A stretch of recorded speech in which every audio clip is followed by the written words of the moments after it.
Hello, welcome. Dr. Sushma Singh this side. Today we are going to start Unit 18 Zimbabwe. The country of Zimbabwe is economically one of the most developed in the African continent, richly endowed with natural resources. The former British colony of Southern Rhodesia became the independent Republic of Zimbabwe on 18th April 1980 after a prolonged war of liberation. Despite its youth, the country has achieved a level of economic development uncharacteristic of the sub-Saharan African nations. Second only to South Africa in economic development, Zimbabwe's economic system is one indicative of a transitional country, a country making the transition from dependency and underdevelopment to self-reliant industrialization. This unit begins with a discussion of the demographic characteristics, historical and socio-economic background of the country of Zimbabwe. A comparison of various Southern African regions has been made to understand Zimbabwe within the region's perspective. The contemporary social, political, and economic scenario of the country has been discussed at length. This unit will help us understand the state of development in Zimbabwe. Now let us start the topic historical and socio-economic background. First is geography. Zimbabwe is a landlocked country in the southern sub-Saharan area of the African continent, bordered by South Africa to the south, Botswana to the west, Mozambique to the east, and Zambia to the north. With an area of 391,090 square kilometer. Zimbabwe is only slightly larger than the state of Colorado. Harare is the Zimbabwe's capital and the largest city with a population of 1 crore 1 lakh. Containing vast amount of rare mineral resources and possessing a favorable climate for growing crops. Zimbabwe's economy is drawn equally between the mining of minerals and the production of staples and cash crops. Now let us discuss about people in Zimbabwe. Zimbabweans comprises of two primary ethnic groups. The Shona comprising 74% of the population and Ndebele comprising 20%.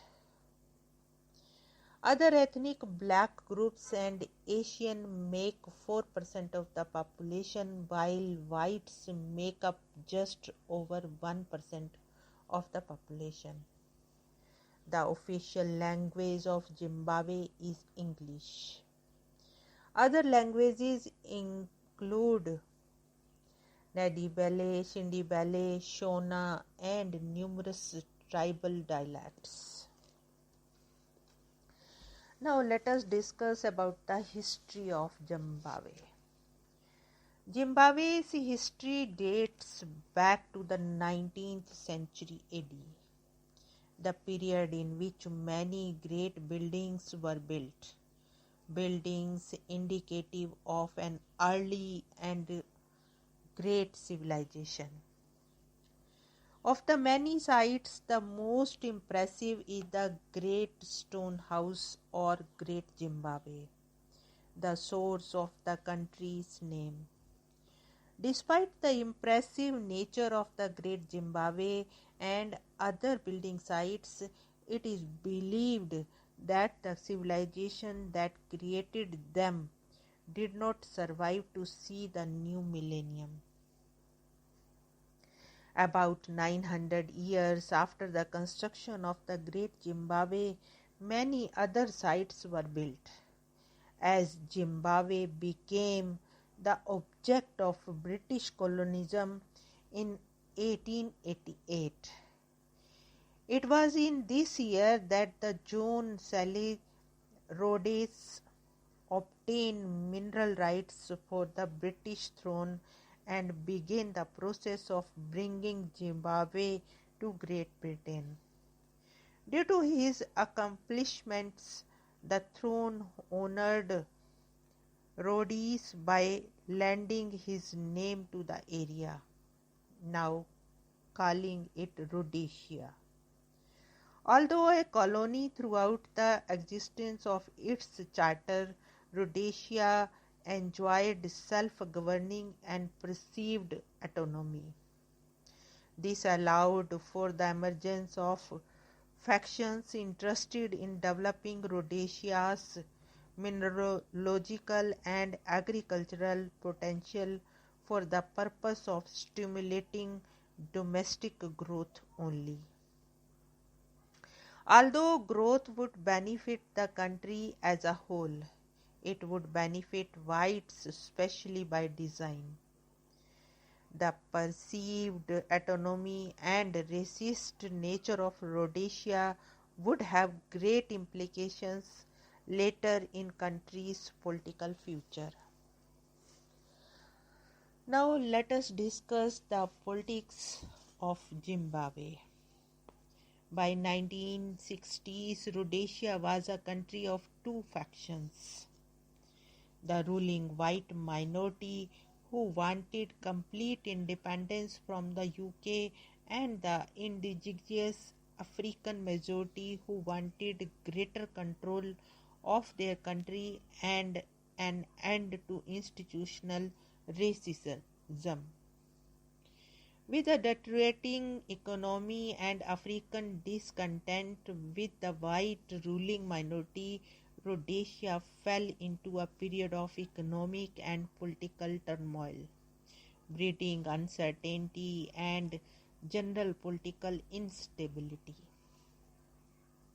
In the mid-1960s, the white minority declared a unilateral declaration of independence.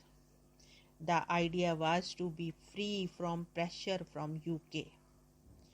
That was insisting that the African majority must have a say in the government. It was in 1980 that a free democratic election was held in Rhodesia for the first time with Robert Mugabe, Zimbabwe African National Union, ZANU achieving an absolute majority. On April 18, 1980, the British government formally granted independence to the former Rhodesia, and 4 months later Zimbabwe was inducted as a member of United Nations. Zimbabwe's political system as it exists today as democratic and majoritarian was implemented through a parliamentary system. Robert Mugabe remains president and utilizes a foreign policy of non-alignment. Despite this, Zimbabwe is a member of the Organization of African Unity, OAU, and performs primary trade with its neighboring African state, South Africa. It is a period from 1980 to the present that is most fundamental in understanding Zimbabwe's economic system. because it is in this period that Zimbabwe's economic structure best reveals itself. Here we want to close this lecture. Thanks for listening.